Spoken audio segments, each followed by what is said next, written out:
ท่านผู้ชมที่เคารพข่าวพระคำทำเบ็ดนี้พาท่านผู้ชมไปที่ตามรับชมข่าวไปเริ่มที่ธนาคารห่วงพัฒนามหาชนหรือ JTB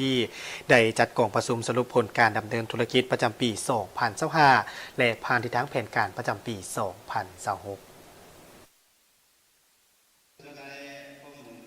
ท้ายอาทิตย์ที่ผ่านมาที่โรงแรมแลนด์มาร์คแม่ของริเวอร์ไซด์นครหลวงเวียงจันทร์ธนาคารห่วงพัฒนามหาชนหรือ JDB ได้จัดกองประชุมและงานเลี้ยงเพื่อชมเชยผลสำเร็จในการดำเนินธุรกิจประจำปี 2025 และห้องแผนการดำเนินธุรกิจประจำสุกปี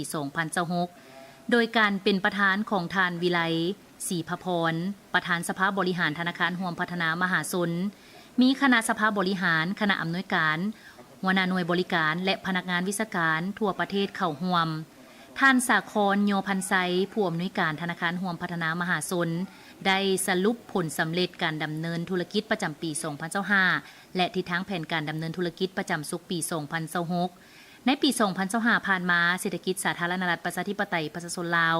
มีท่าขยายตัวดีขึ้นย้อนมีการเปิดปีท่องเที่ยวลาว JDB สามารถปฏิบัติได้ลื่นคาดหมายที่วางไว้ก็คือยอดทรัพย์สินทั้งหมดเพิ่มขึ้น26ส่วนห้อยเทียบใส่ยอดปี 2024 ยอดเงินฝากเพิ่มขึ้น17ส่วนห้อยเทียบใส่ปี 2024 ยอดสินเชื่อเพิ่มขึ้น11ส่วนห้อยเทียบใส่ปี 2024 JDB สุ่มใส่ในด้านเวียกงานพัฒนาระบบเทคโนโลยีเพื่อหันเป็นระบบธนาคารที่ทันสมัยได้มาตรฐานสากลธนาคารห่วงพัฒนามหาชนหรือ JDB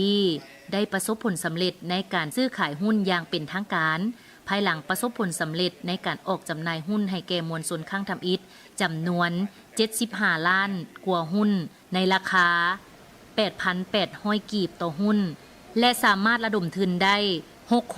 656ตื้อกว่ากีบหรือประมาณ30ล้านดอลลาร์สหรัฐล่าสุดการเปิดขายหุ้นข้างทำอิฐของ JDB ในตอนเช้าของวันที่10ตุลาคม2025และในวันที่25ธันวาคม2025ได้จ่ายเงินปันผลปี2024ให้แก่ผู้ถือหุ้นสำเร็จด้านแรงทุนและแผนการเป้าหมาย KPI ประจำปี2026จะต้องขุดค้นซอกหาแรงรายรับเพิ่มจากผลิตภัณฑ์อื่นที่มีในปัจจุบันการระดมแรงทุนต้องติดพันกับการปล่อยเงินกู้ติดพันกันกับการเปิดบัญชีเงินฝากของลูกค้าแต่ละสัญญาและอยู่หน่วยบริการตามแผน KPI ที่วางไว้ในตอนท้ายของกองประชุมก็ได้รับฟังการมีคำเห็นโอ้ล้มจากทานวิไลศรีพพรประธานสภาบริหารธนาคารห่วงพัฒนามหาชนท่านก็ได้ย่องยอชมเชยคณะผู้บริหารและพนักงานทุกคนที่มีผลงานดีเด่นที่สามารถบรรลุเป้าหมาย KPI ที่วางไว้และให้ทิศชี้นำเพื่อปรับปรุงเวียกงานที่คงค้างให้ดีขึ้นกว่าเก่าในปีที่ผ่านมาธนาคารห่วงพัฒนามหาชนได้ปล่อยสินเชื่อเข้าในการพัฒนาเศรษฐกิจสังคมก็คือการสร้างพื้นฐานโครงสร้างของประเทศเฮาและได้ประกอบส่วนช่วยเหลือสังคมตลอดมาหลังจากนั้นในตอนค่ำของวันเดียวกันก็ได้มีงานเลี้ยงชมเชยผลสำเร็จการดำเนินธุรกิจประจำปี 2025 และแผนการดำเนินธุรกิจประจำปี 2026 ของ JDB กล่าวต้อนรับโดยทานเอกพันธ์พระพิทักษ์ประธานสภาผู้ถือหุ้นธนาคารห่วงพัฒนามหาชนเป็นเกียรติเข้าร่วมมีการนำขั้นสูงภาครัฐและบรรดาลูกค้าที่ถูกเชิญจำนวนหนึ่งตลอดฮอดพนักงานธนาคารห่วงพัฒนามหาชนในทั่วระบบธนาคารก็ได้เข้าร่วมในงานเลี้ยงชมเชยผลสำเร็จประจำปี 2025 ได้มีวาระพิเศษในการเซ็นบทบันทึกความเข้าใจ